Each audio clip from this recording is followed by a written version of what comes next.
Chairman کھڑے ہیں اور ان کے گھر چھاپا پڑ جاتا ہے.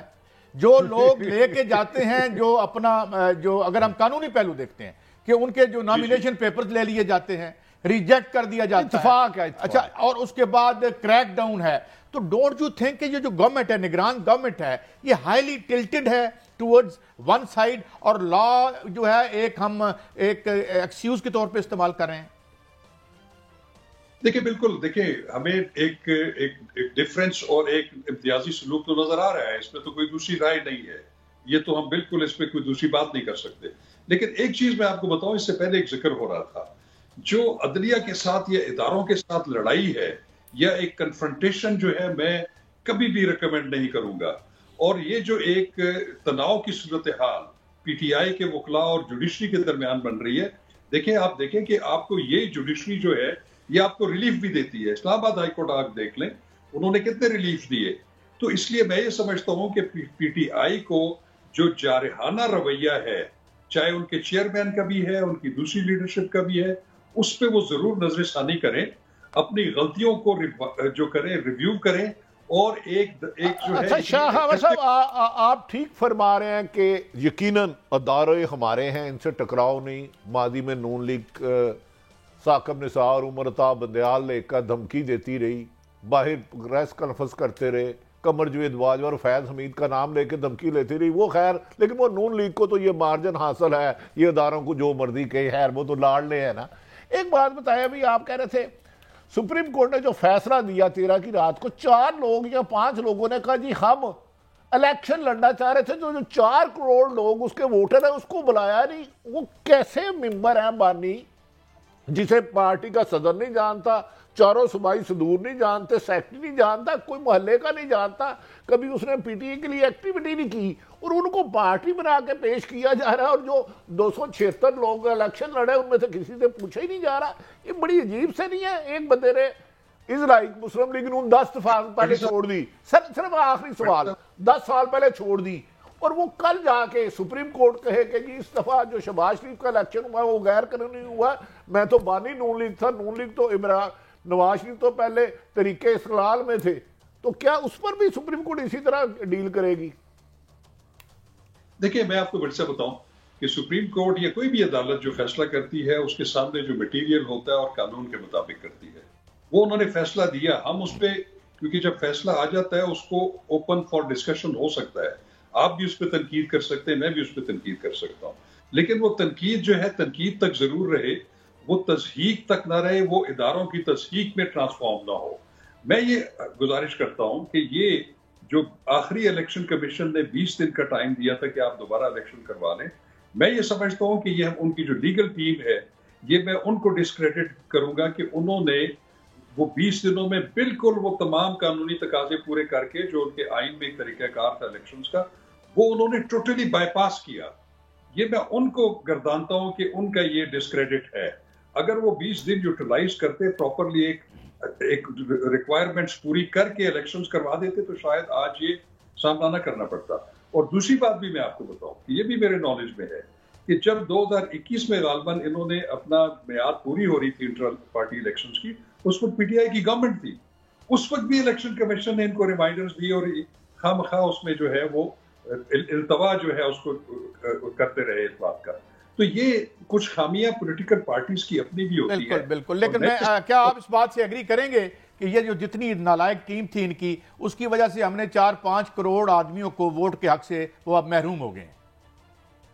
دیکھیں ووٹ تو میں بھی نہیں سمجھتا کہ ان کا جو ووٹر ہے, اگر ان کو یہ واقعی پتہ چل جائے کہ وہ چڑیا کا نشان بھی اگر ان کی پارٹی کے بندے کا ٹکٹ ہولڈر ہے اس کا, تو وہ تو ووٹ دیں گے. نہیں, ریزرو سیٹیں تو گئی نا, 230 ریزرو سیٹیں تو گئیں, لیکن ہاں وہ گئی, وہ بہت بڑا ایک لاس ہے پی ٹی آئی کے لیے. لیکن میں یہ سمجھتا ہوں کہ یہ ان کی اپنی شارٹ کمنگز تھی. یہ اگر پراپرلی وقت کے اوپر یہ تمام چیزیں اکارڈنگ ٹو دا لا کر لیتے اور اتنا کیجولی نہ لیتے, تو آج یہ کرنے کا سامنا نہ کرنا. اچھا, last question in this regard, جتنے باقی پارٹیوں کے الیکشن ہوتے ہیں, نو کوسچنز آر آسکڈ. ایک خاندان کا بندہ صدر ہوتا ہے, دوسرا فلاں ہوتا ہے, ایک سمدی ہوتا ہے, اینڈ کبھی ان کو اس مہذب عدسے کے نیچے نہیں رکھا گیا جتنا میرے خیال میں ان مسکینوں کو رکھا گیا. یہ میری غلط فہمی تو نہیں ہے کہیں؟ نہیں, میں آپ کو ایک بات بتاؤں کیسا کہ یہ جو الیکشن کروانا ہوتا ہے یہ اس کے لیے کوئی الیکشن کا کوئی لا نہیں ہے کہ آپ نے کس طرح کرانا ہے. ہر پولیٹیکل پارٹی نے اپنا ایک کانسٹیٹیوشن جمع کروایا ہوتا ہے الیکشن کمیشن میں. اس میں جو طریقہ کار ہوتا ہے اس کے مطابق الیکشن ہونا لازمی ہے. آپ کو پتا ہوگا کہ الیکشن جو پی ٹی آئی کا جو کانسٹیٹیوشن ہے اس کے مطابق ان کے کم از کم 8 لاکھ ووٹر ہیں. تو اب جب انہوں نے وہ ایک طریقہ کار اپنایا ہوا ہے اور اس طریقہ کار کو نہ اپنایا جائے تو یہ وائلیشن ہے الیکشن ایکٹس کی. بہت ساری پولیٹیکل پارٹیز کی اگر آپ سکروٹنی کریں تو وہ بھی شاید بہت سارا انہوں نے بے ضابطگیاں کی ہوگی اپنے الیکشنز میں, لیکن چونکہ وہ ہائی لائٹ نہیں ہوئی, ان کو کسی نے چیلنج نہیں کیا. شاہ خبر صاحب, میں نے عموماً دیکھا ہے کہ عدالتیں کہتی ہیں باقی بھی الیکشن ہوا منگا لیتی ہیں ریکارڈ. میں نے 2 سال کوڈ کور کیا ہے, لیکن چلو ہم اس طرف نہیں آتے. میں ویسے کچھ پارٹیوں کا میں نے جو انہوں نے ڈاکومنٹ الیکشن کمیشن میں جمع کرایا آپ کو واٹس ایپ کرتا ہوں اور اس سے یہ بہت بہتر ہوگا. چلے یہ چھوڑ دیں. اب یہ کہا جا رہا ہے کہ جو جج صاحبان صاحب کے بارے میں نامناسب لفظ کہا گیا جے اے ٹی بنا دی گئی. نواز شریف صاحب کے بارے میں بھی جے اے ٹی بنائی گئی, لیکن اینڈ پہ عدالتوں نے اب واحد صاحب نے 2 دن لائیو کوریج کے بعد باعزت بری کر دیا.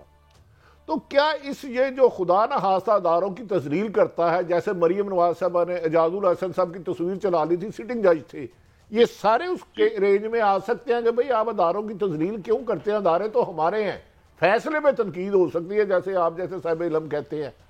تو کیا وہ جو کسی ایک جج کو کہنا نہیں چھوڑوں گی اور اس کی ویڈیو چلانا, اعجاز الحسن صاحب اس وقت چیف جسٹس تھے سپریم کورٹ کے, نہیں جج تھے ہائی کورٹ کے, سپریم کورٹ کے جج صاحب تھے اعجاز الحسن صاحب نے ان کی تصویر چلائی جہاں تک میری میموری ہے.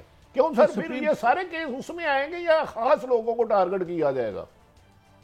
دیکھیں میں سمجھتا ہوں کہ یہ ابھی موجودہ جو ایک لہر چلی ہے اس کو دیکھنا, لیکن میں آپ کو ایک بڑی واضح بات بتاؤں کہ کل اگر پی ایم ایل این کی طرف سے اگر اعجاز الحسن صاحب یا اکرم نثار صاحب یا ایون آصف سعید کوسہ کے نام لے کر ان کی تصحیح کی تصویر ان کی چھاپی جاتی رہیں یا ڈسپلے کی جاتی رہیں یا اب ہو رہی ہیں, میں اس وقت بھی اس کو بھی غلط کہتا تھا, آج بھی اس کو غلط کہتا ہوں. دیکھیں ہمیں جو کچھ بھی ہے, ہمیں جو بھی ریلیف ملنا ہے آئینی قانونی وہ انہی عدالتوں سے ملنا ہے اور ملتا بھی رہا ہے. آپ پی ٹی آئی کو دیکھیں, ان کے بہت سارے فیصلے حق میں انہی عدالتوں نے کیے ہیں.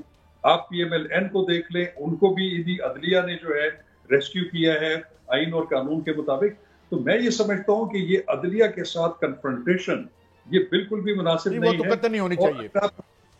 جی یہ بالکل نہیں ہونی چاہیے. اچھا بتائیں, جو عمران تحریک انصاف کے سربراہ کے بارے میں اڈیالہ جیل میں تمام کیسوں کی سماعت ہو رہی ہے, آپ کیا سمجھتے ہیں ٹھیک ہے ایسے ہی ہونا چاہیے, جیل میں عدالتوں میں نہیں ہونی چاہیے سماعت؟ دیکھیں آئیڈیل سچویشن تو یہ ہے کہ آئین اور قانون تو یہ کہتا ہے کہ ہر ٹرائل جو ہے وہ اوپن ہونا چاہیے اور اس میں لوگوں کی ایکسیس ہونی چاہیے. لیکن کچھ صورتوں میں ایسا ہوتا ہے جس میں کچھ سیکیورٹی معاملات بھی سامنے آ سکتے ہیں یا کچھ اور فیکٹرز ایسے ہو سکتے ہیں, اس میں جیل ٹرائل جو ہے وہ بھی قانون کے مطابق اس کی گنجائش موجود ہے. لیکن میں ذاتی طور پہ یہ سمجھتا ہوں کہ بہت ہی کوئی اس طرح کا جس میں سیکیورٹی مسائل نہ ہو, تمام ٹرائل جو ہیں وہ اوپن ہونے چاہیے اور لوگوں کے سامنے. بہت شکریہ.